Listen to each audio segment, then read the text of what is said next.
হা ক্ষতিপূৰণ দিব লাগে ক্ষতিপূৰণ দিব লাগে আৰু ইয়াৰ পৰা সেইটো মুঠতে ট্ৰেফিকৰ ওপৰত অলপ মানে চৰকাৰে চালে হ'ল বনমন্ত্ৰী চন্দ্ৰমোহন পাটোৱাৰী গৃহ জিলা কিন্তু ইয়াত আপোনাৰ ডাম্পাৰৰ অধিক দৌৰাত্ম নিয়ন্ত্ৰণ নাই নেকি ডাম্পাৰ বন বিভাগৰ ছত্ৰছায়াত বালিকৰণ চলি আছে বন বিভাগ হওক বা কিবা হওক ইয়াত কি নিয়ম আছে নাই চৰকাৰে জানিব বন বিভাগে জানিব এতিয়া মই চৰকাৰৰ মানুহ নহয় মই একো নাজানো তথাপিও এগৰাকী যিহেতু স্কুলৰ যি ছাত্ৰীক ডাম্পাৰে খুন্দাই পেলাই মাৰিব ইয়াৰ ওপৰত বিচাৰ হ'ব লাগে মুঠতে চৰকাৰে ভাল বিচাৰ কৰক যাতে আৰু এনেকুৱা হ'ব নোৱাৰে ক্ষতিপূৰণ দিব লাগে আপোনাৰ মতে ক্ষতিপূৰণ হ'ব লাগে আপুনি ক'ৰ পৰা আহিছে মই দিল্লীৰ পৰা আহিছোঁ দিল্লীৰ পৰাই আহিছোঁ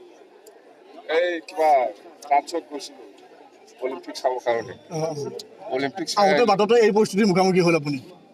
কি হ'ব উপায়তো নাই অলিম্পিক চাব গৈছিলোঁ মই ফ্ৰান্সত দেই হ'ব